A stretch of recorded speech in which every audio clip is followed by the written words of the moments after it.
Senhor, fazei-me instrumento de vossa paz. Onde houver ódio, que eu leve o amor. Onde houver ofensa, que eu leve o perdão. Onde houver discórdia, que eu leve a união. Onde houver dúvida, que eu leve a fé. Onde houver erro, que eu leve a verdade.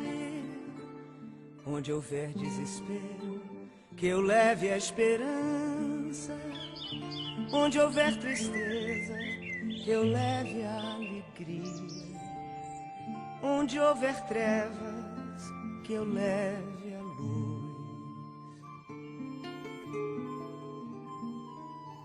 Ó Mestre, fazei que eu procure mais consolar que ser consolado, compreender que ser compreendido, amar que ser amado, pois é dando que se recebe, é perdoando que se é perdoado,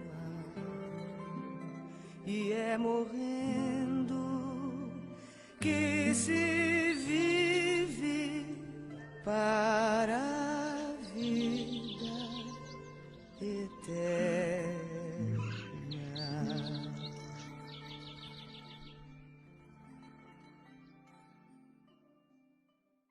Queridos irmãos, é com muita satisfação que nós estamos aqui com os queridos companheiros da instituição para podermos trocar algumas ideias a respeito da nossa doutrina espírita, que nos é tão cara ao coração, nestes instantes em que passamos por momentos de grandes reflexões. Então podemos debater a respeito desse tema, que iremos tecer algumas considerações, lógico, que sempre superficiais, porque a doutrina é muito rica, e o próprio personagem que nós vamos focar na noite de hoje, que é Francisco de Assis, e a sua existência entre nós, requer sempre bastante conhecimento. Mas Francisco de Assis, então, é esse espírito de uma envergadura que nos preenche realmente a existência. E por que nós vamos tratar a respeito deste homem? Porque a nossa vida na atualidade, ela requer esses grandes personagens para que possamos ter ânimo, esperança, né?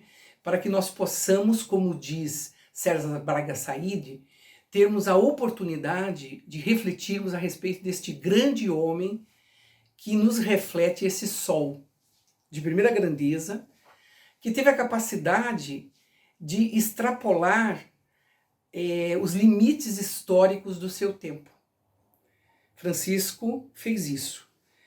E nós também, de acordo com a nossa vontade, com a perspectiva íntima que trazemos em potencial, porque todos nós, como disse o nosso Mestre Jesus, temos essa capacidade também, porque todos nós somos deuses com D minúsculo. Então a nossa vida moderna nos fala, a nossa querida irmã Joana de Ângeles, nos diz que nós somos criaturas que vivemos para a vida exterior, né? E nós estamos sentindo hoje de uma forma muito interessante, porque muitas pessoas estão vendo esse momento de quarentena como uma forma de aprisionamento. Estar no seu lar, estar obrigado a ficar dentro da sua casa, né? É um momento de dificuldade, e não de uma forma prazerosa, um momento de autoencontro, quando o nosso querido companheiro Divaldo Pereira Franco tem pedido a todos nós, do movimento espírita, principalmente, que nós enfrentemos esse momento da pandemia como um momento de autorreflexão, para que nós façamos essa viagem interior, para a qual nós nunca temos tempo, essa que é a realidade, porque a vida moderna, ela nos propõe essa viagem cotidiana em busca do nosso pão, em busca da nossa vida, principalmente profissional, em busca dessa vida de prazeres que a vida moderna nos impõe, porque nós vamos, a gente vê que as pessoas não vivem sem o shopping, né, e o shopping fechou e a gente está sobrevivendo sem o shopping. Nós não estamos falando na questão econômica, né, gente? Que é muito importante para uma grande parcela da sociedade. Nós estamos aqui analisando a questão sociológica, a questão antropológica de nós vivermos sem essa necessidade, né, de cotidianamente, muitas pessoas vivem indo lá buscando uma coisa sem muito sentido muitas vezes. Porque nós vamos lá, às vezes, todos os dias buscar coisa nenhuma, que são as coisas o quê? Materiais. Então nós estamos fazendo essa reflexão que o Livro dos Espíritos nos leva a fazer entre o necessário e o supérfluo. Então esse necessário e supérfluo, Joana nos fala então que as nossas construções, no decorrer da nossa existência, elas se tornam quase que obrigatoriamente materiais. E a vida espiritual, daquilo que realmente nós somos, porque somos um espírito reencarnado, elas se perdem no decorrer da existência corporal. Então, esse homem chamado Francisco, né, ele fez essa viagem interior. Ele reencarnou com essa missão, né, em plena, praticamente, Idade Média, com a missão de fazer, então, essa reflexão. Ele que havia sido João Evangelista, que aprendeu com uma vida longeva, porque ele foi o único discípulo do Mestre Jesus, que não pereceu, né, através do sacrifício físico, viveu uma vida quase até 90 anos de idade, e aprendeu então, e o mais interessante, nós estávamos então lendo quase todas as biografias de Francisco novamente, e ele escreveu então esse momento, talvez que nós estejamos vivendo, uma parcela dele que seria então o Apocalipse, porque ele escreveu o Apocalipse na ilha de Patmos, quando ele foi degradado pelo Império Romano para a ilha de Patmos, e lá então, naquele silêncio,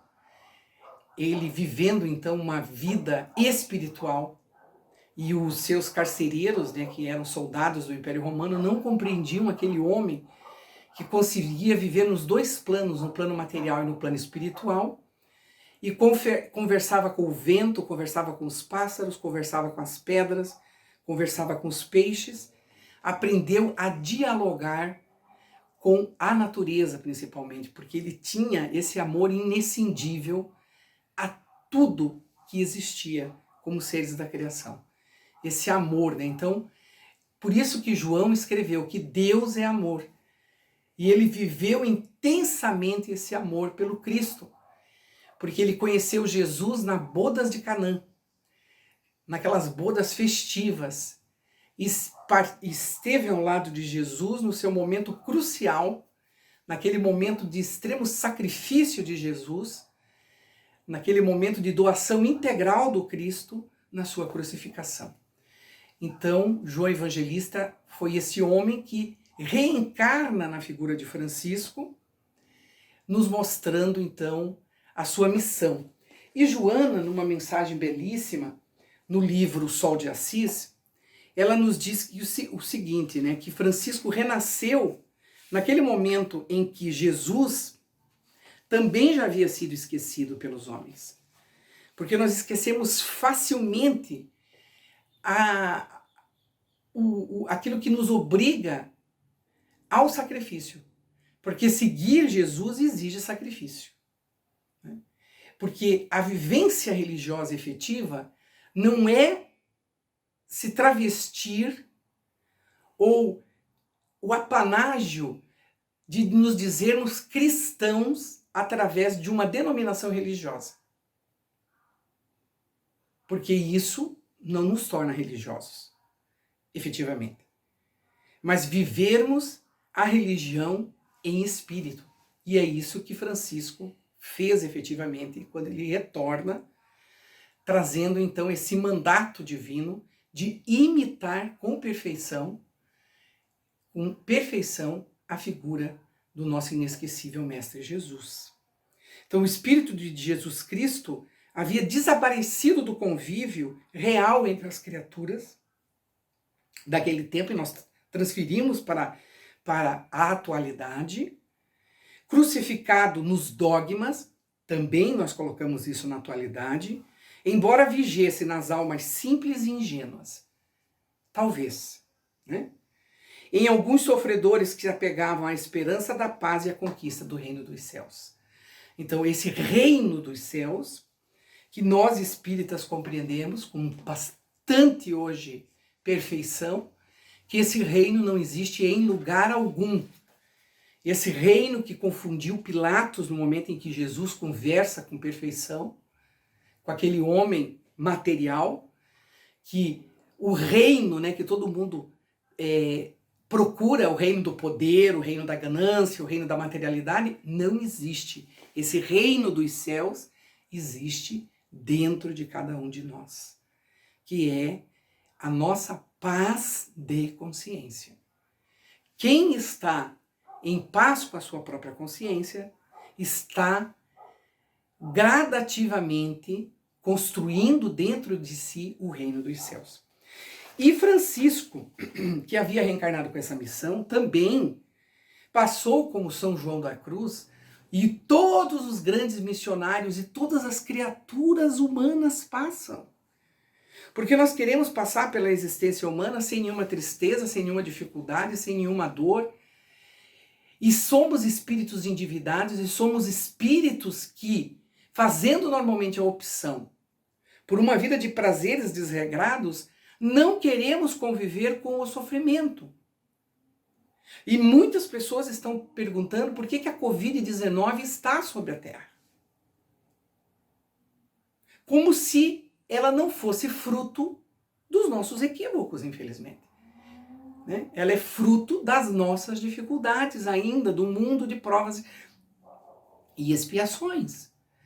Então, mesmo Francisco, veja, tendo renascido, com a missão que ele havia recebido, o mandato divino, ele teve dificuldades. Por quê? Acostumado ao prazer e à exuberância de uma vida, porque Francisco veio em uma família abastada, nos trajes caros, nas festas juvenis e ricas de encantamento, e depois de participar dos incidentes bélicos entre as suas cidades, as cidades vizinhas ali, entre Assis e Perugia, embora foi tomado pela melancolia e pelo sofrimento do vazio existencial, porque o vazio existencial nós não compreendemos, que muitas vezes toma conta da nossa alma, para que nós tomemos o rumo certo daquilo que nos cabe realmente executar nas nossas existências. Então, nesse momento, Francisco, então, tomado desse vazio existencial, conseguiu, então, achar o verdadeiro sentido da sua existência e com aquela alegria juvenil da qual ele era portador, como nas bodas de Canaã, ele reencontra o sentido real da sua existência e a alegria de conhecer o Mestre Jesus, não aquele mestre dos dogmas da sua religião tradicional, mas o Jesus desataviado e simples, o Jesus que caminhava ao lado das criaturas necessitadas, o Jesus que obraria, que faria o serviço ao seu semelhante através das suas próprias mãos.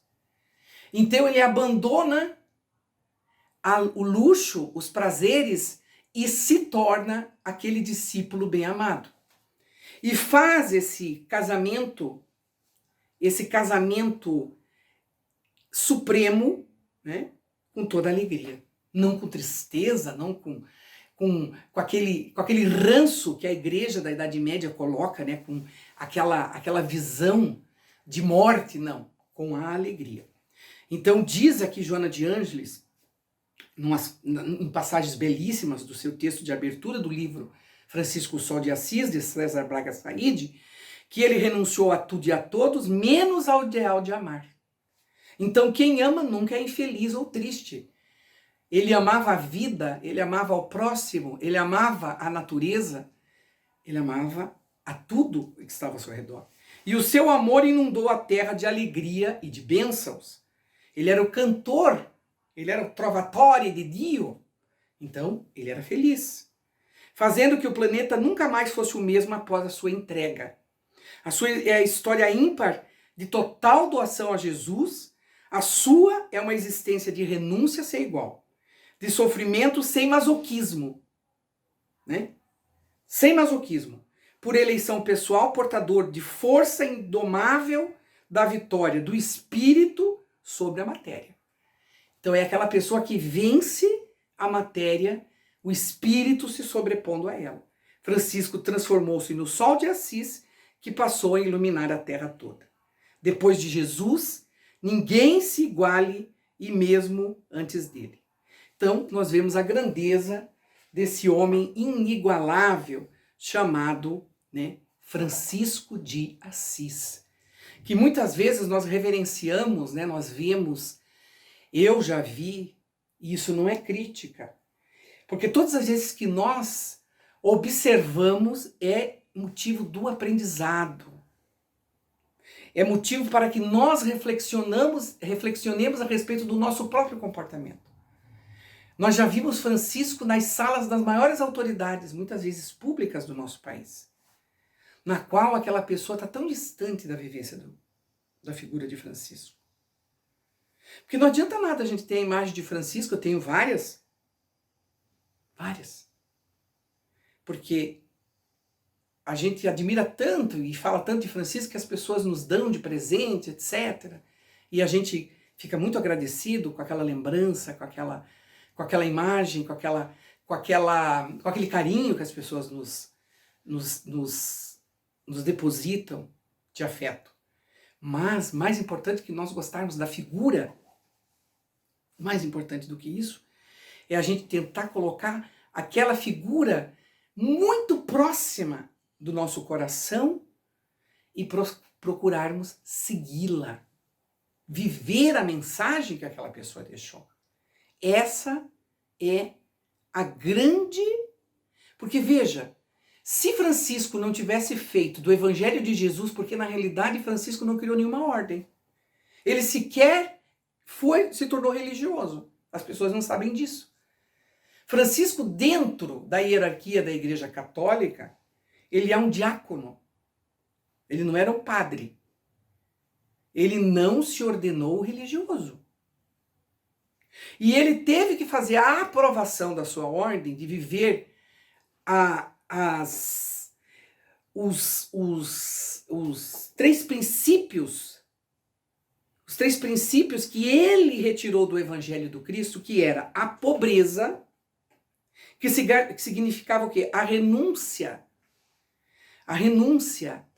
aquelas situações que a vida vai nos impondo, a renúncia ao seu próprio bem-estar, a renúncia ao personalismo, que muitas vezes se coloca como um obstáculo a que nós sejamos verdadeiramente irmãos uns dos outros, né? A renúncia à nossa própria vontade, a renúncia a que nós nos coloquemos como centro do mundo, né? Porque o egoísmo faz com que nós ajamos dessa forma. A castidade, que é o quê? Não só a castidade do corpo, mas a fidelidade aos ideais que o Evangelho nos coloca como viga mestra das nossas ações do cotidiano. Então, a castidade, a fidelidade aos ideais que ele abraçava, a fidelidade, a confiança que ele via no seu comportamento e no comportamento das pessoas que estavam ao seu lado, a obediência ao Evangelho.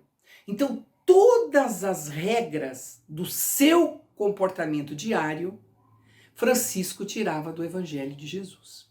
Então, nenhuma. Ele não criou nada, Francisco. Tudo o que ele fazia diariamente, estava baseada nas palavras do Cristo. Então, principalmente, eu sou o caminho, a verdade e a vida, era a caminhada cotidiana de Francisco de Assis. E quando ele fazia, por exemplo, as suas meditações cotidianas, que Francisco utilizava a meditação, para se autoencontrar, para fazer o quê? Essa conexão com o plano sublime. E todos nós fomos obrigados a fazer isso. A gente vê, por exemplo, quando você estuda o livro dos médiuns, quando você estuda os cursos que estudam o livro dos médiuns, nos propõe que a gente use a meditação como ferramenta para esse autodescobrimento, para o conhece-te a ti mesmo. Que a doutrina espírita nos coloca como ferramenta básica para que a gente vá se desvelando, para que a gente não caia nos mesmos equívocos do homem velho, né, do passado, que teima em continuar agindo no presente e cometendo os mesmos equívocos do ontem, para que a gente o quê? Continue da mesma forma. Então a grande batalha que Francisco travou na existência não foi realmente modificar as outras pessoas, mas modificar o quê? A si mesmo, e dando principalmente o seu exemplo cotidiano de amor aos semelhantes.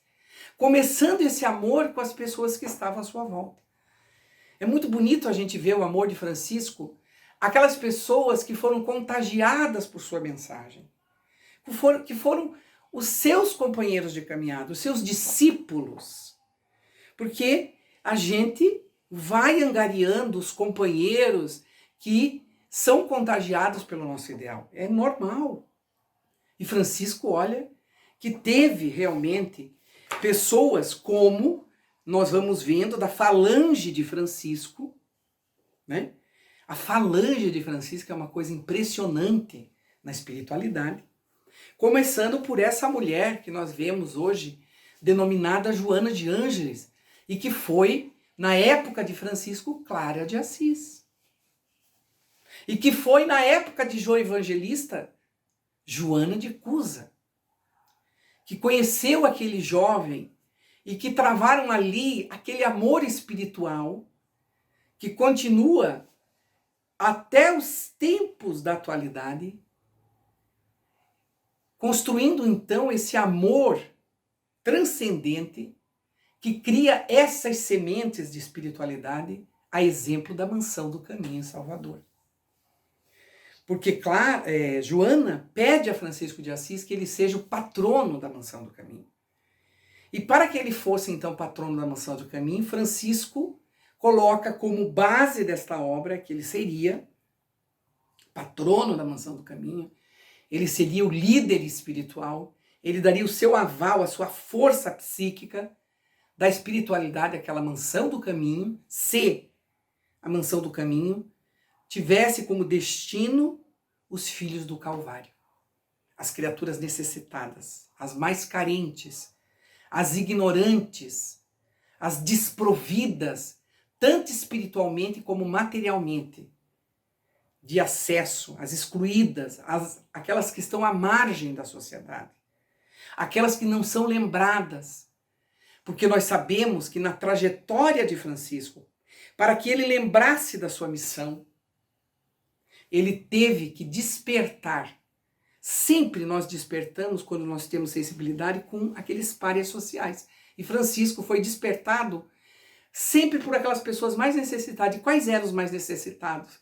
Como na época de Jesus, eram ainda os leprosos, os rancenianos na atualidade. E Francisco, então, ele tinha ojeriza, aqueles filhos do Calvário, e ele, então, se encontrou, ou na linguagem popular, deu de cara com aquela criatura. E ele, então, desce da sua... Porque só os cavaleiros, só os filhos dos potentados da época andavam a cavalo naquela época. E ele desce, então, da sua montaria e vai ao encontro daquele homem necessitado e presta, então, socorro àquela criatura. E se torna o protetor. Francisco, ao longo da sua existência, dos próximos 30 anos, na sua missão, ele dá então assistência irrestrita aos rancenianos, porque ele vê naquelas pessoas as pessoas mais necessitadas do seu tempo. Então nós vemos em Clara.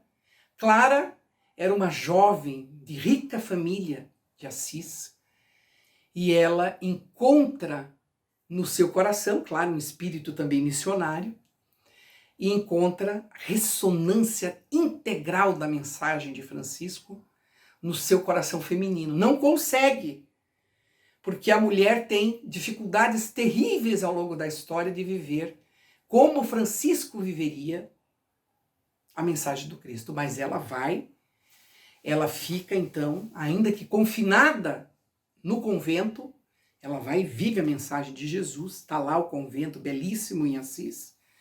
Ela se torna Clara.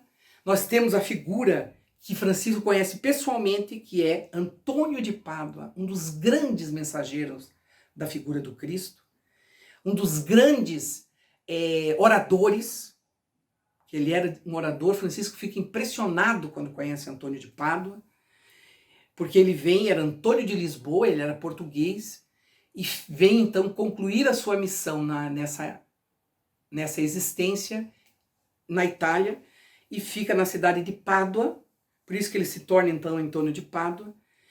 E é belíssimo também porque ele, na sua linguagem de amor, ele fala aos peixes. Tem essa, né? Como Francisco fazia as andorinhas calarem para ouvir a mensagem de Jesus, Antônio de Pádua também fazia os peixes calarem, né? No seu magnetismo, ele fazia os peixes ficarem. Diz que é belíssima essa passagem da vida de Antônio de Pádua. Nós temos Luís IX, né, na França, que era franciscano, e Frei Francisco de Paula, que também era franciscano. Belíssimas. Todas as histórias são de uma grandeza, porque foram todos mimetizados pela figura de Francisco de Assis. Então, são tão lindas essas histórias, são tão belíssimas as passagens de Francisco. E o que nós ficamos para a atualidade, né? O que nos traz a figura de Francisco para a atualidade? Né? Fica a mensagem, né? Que aquele que não se aproxima do crucificado nada conhece a respeito do ressuscitado. Então, Francisco se aproximou integralmente do crucificado para compreender a mensagem do ressuscitado. E temos também que foi antecipado o que consta no Evangelho segundo o Espiritismo, nas palavras do Espírito da Verdade, na figura, então, de Francisco de Assis. Foi antecipada as palavras que constam do nosso Evangelho. Tomai, pois, por divisa estas duas palavras, devotamento e abnegação. Porque nós estávamos falando que Francisco era carinhoso com seus próprios discípulos, porque ele acordava, porque eles passavam frio, eles passavam fome. Eles só tinham realmente o necessário para sobreviver. Eles trabalhavam no meio. A missão de Francisco, nós sabemos muito bem que ele abraçou a irmã pobreza, ele vivia em extrema pobreza, né? Então, a abnegação, nós falamos, a devotamento e a abnegação, e sereis fortes, porque elas resumem todos os deveres que a caridade e a humildade vos impõem. Então, essa era a vivência de Francisco de Assis, que está no Evangelho segundo o Espiritismo, que foi escrito posteriormente em 1864, nós sabemos muito bem. Então, Francisco viveu essa passagem do nosso Evangelho segundo o Espiritismo. Ele viveu. E ele então acordava, porque ele dormia muito pouco, ele com aqueles panos humildes, porque os discípulos passavam muitas dificuldades, ele cobria os discípulos, ele orava, ele magnetizava os discípulos com a sua força espiritual, para que eles suportassem as agruras da vida de abnegação que aquele trabalho, né, que ele impunha, então, os tornasse o quê? Espiritualmente fortes. Era isso que ele fazia. E pregava o evangelho, porque a vida de Francisco era levar a mensagem de Jesus.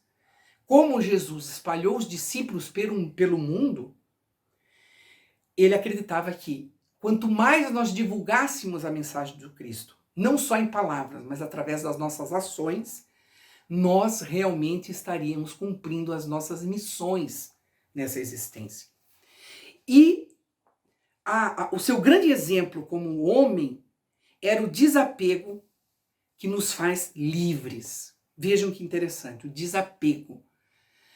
Porque ele veio numa família abastada e ele via o quanto aquela ganância material fazia com que a sua família, o seu pai principalmente, né?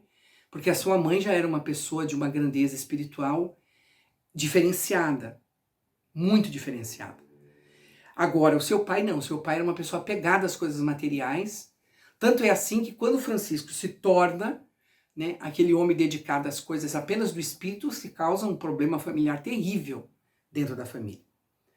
Então, Francisco nos lembra que o cuidado que precisamos tomar em desenvolver certa indiferença, que longe de ser uma virtude, torna-se um descaso, um descompromisso com aquilo que não queremos enfrentar ou tememos nos relacionar. O desapego não é uma atitude de irmos contra o mundo. Não é uma atitude de irmos contra o mundo, abominando a vida material. Não é isso, né? E todo um cortejo de coisas que a constitui, mas de amor e valorização da própria existência, entendendo e aceitando a sua dinâmica e constante transformação. Então, nós temos esse amor à vida material. Então, não é nós andarmos sujos, tá entendendo? Não é nós desprezarmos a nossa casa material. Isso não é desapego, né? Não é desapego. Porque, por exemplo, Jesus não lavava as mãos antes das refeições, por exemplo, e aquilo era para quebrar uma regra material que se impunha, né, como uma simples regra que não deveria ser seguida como uma regra que nada modificava o comportamento das pessoas na sua relação umas para com as outras no cotidiano. E aquilo então fazia com que as pessoas refletissem. Era isso que Jesus queria chamar a atenção. Então, o desapego é uma coisa muito importante que nós devemos pensar nesse momento da pandemia, em que tantos precisam de pouco. E poucos detêm muito. Então, nós temos milhares de pessoas precisando de pouco. Milhões de pessoas precisando de pouco para sobreviver. De um pão, né? De uma roupa, de uma palavra de conforto, de um alento espiritual. Enquanto muito pouco na sociedade, porque nós temos uma desigualdade impressionante que salta aos olhos, detém muitas vezes uma quantidade enorme. Nós mesmos, se a gente for ver dentro dos nossos armários, nós detemos uma quantidade de coisas, né? De materiais, de utensílios, de roupas, de coisas que muitas vezes, até a nossa permanência em casa tem feito a gente fazer essa reciclagem, né? Pensar na figura de Francisco, no desapego, né, das coisas materiais, das nossas imagens do passado, né? Então a gente indica esse livro chamado Francisco Sol de Assis. Nós temos lido também esse outro livro que é muito bonito, fizemos a leitura recente, que é Francisco de Assis, Walter Christus, né? O Outro Cristo, muito bonito, da autora Helena Coutinho Sabatini. Nós também fizemos a releitura desse livro de Miramês, que se chama Francisco de Assis, que é uma leitura agradável, né? Porque a gente diz que não tem o que fazer, mas a gente tem muita coisa que fazer em casa. A leitura de um livro agradável, assistir uma palestra gostosa, viajar em belíssimos filmes, conversar com os nossos familiares, ajudar na manutenção da casa, plantar uma horta, fazer uma arte nova, assim por diante, gente. Fazer uma reflexão íntima, tirar um momento para a nossa espiritualidade interior, conhecermos essas personalidades como Francisco de Assis. Muita coisa nós podemos fazer nesse momento. Orarmos uns pelos outros. Porque vivemos num momento em que Francisco orava e mantinha, veja quantas pessoas ele mantinha com seu pensamento positivo, naqueles momentos em que ele se recolhia para orar. Então nós podemos também orarmos uns pelos outros, por aqueles que estão necessitando, ampararmos o trabalho da espiritualidade, que nesse momento é muito grande, nas falanges de Francisco, de Bezerra, de Joana, de tantos espíritos que estão nesse trabalho do bem. Então vamos mantermos, ainda que nas nossas casas, que as nossas casas sejam casas de luz, de paz, de esperança, de Francisco e de Clara. Que pensemos nesse homem que fez, em plena Idade Média, o primeiro presépio, nos ensinando o verdadeiro amor. O amor na vivência, o amor da esperança, o amor do otimismo.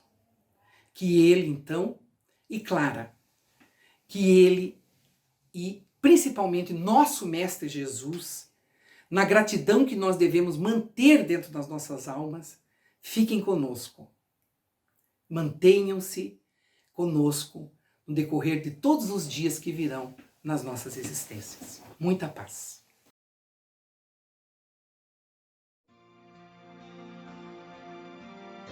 Poema da gratidão.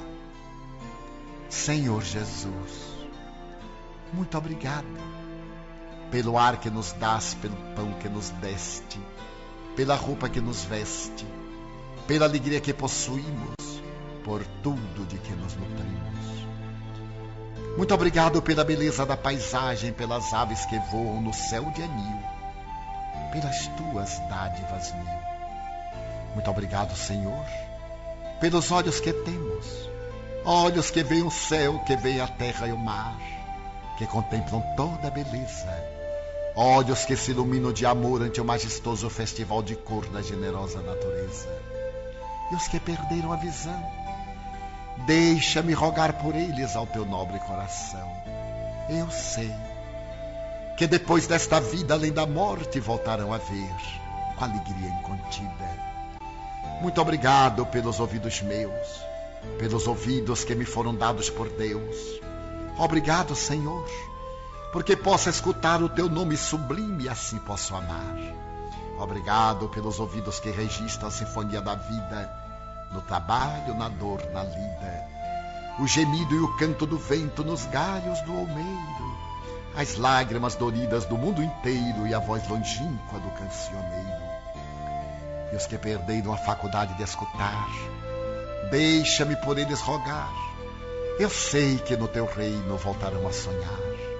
Obrigada pela minha voz, mas também pela voz que ama, pela voz que canta, pela voz que ajuda, pela voz que socorre, pela voz que ensina, pela voz que ilumina e pela voz que fala de amor.